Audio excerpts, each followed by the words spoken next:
The Knicks are up 3-1 in the NBA Finals, and they won Game 4 by 1 point, completed a historic 29-point comeback, and now they are one win away from the championship. But this entire series was one clean pass away from feeling completely different. Because if the Spurs score on this final possession, the conversation changes completely. It's no longer can the Spurs come back from a 3-1, it becomes did the Knicks just lose both home games and give San Antonio all the momentum back? And that's what makes this last sideline out of bounds play so fascinating.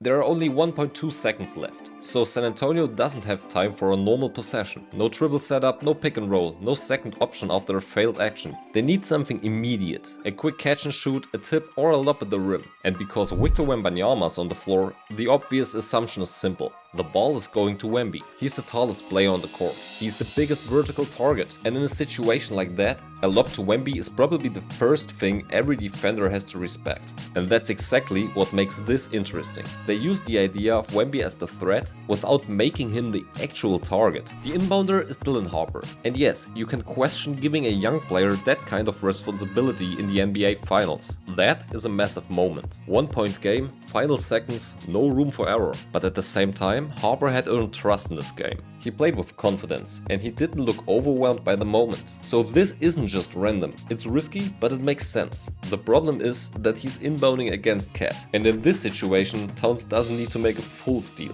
He doesn't need to block the pass completely. He just needs to make the passing window slightly harder. Now watch the real action. At first your eyes go to Devin Vassell. He runs through what looks like an elevator style action between Wemby and Castle. That already creates the first layer of deception. The defense has to respect Vassell as a shooter. For a split second, the play looks like it might be designed to free him up for a quick catch and shoot, but that's not the real goal. And the Knicks probably know that. But as Vassell clears through, Wemby positions himself next to Castle, and this is where the second layer begins. Because now Wemby still looks dangerous. He is near the action, he is involved in the screen structure, and because of who he is, the defense still has to account for the possibility of a lob to him. The Spurs make you think about Vassell first, then make you think about Wemby again, but the real target is Castle. As Wemby becomes part of the screening action, Castle slips behind the defense, uses Wemby's screen and cuts toward the rim.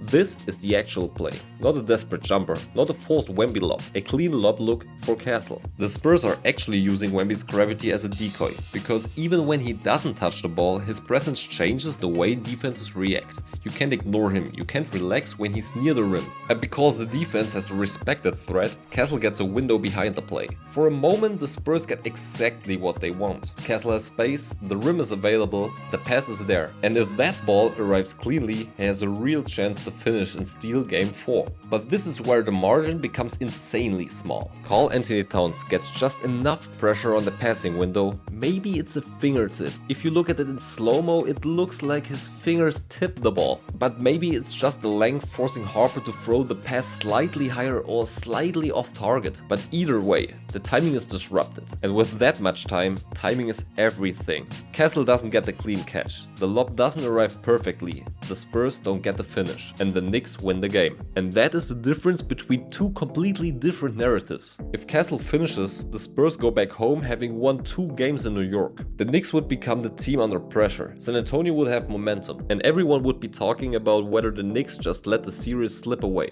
Instead, New York is up 3-1. And now the story is about the Knicks being 1 win away from a title. That's how brutal late game basketball can be. The Spurs threw up a small play. They used Vassell as the first distraction. They used Wemby as the obvious threat. They opened Castle up as the real target, and they were still one tiny disruption away from winning the game. So yes, the Knicks completed a historic comeback. Yes, OG Anunoby's tip-in was massive. And yes, New York deserves credit for winning that game. But from a tactical perspective, this last play is the whole game in one moment. So tell me, was this great defense by Cat, or did the Spurs throw up the perfect play and just miss the execution? And if you enjoy videos like that, leave a like, comment and subscribe. Thanks for watching, and remember, stay tactical.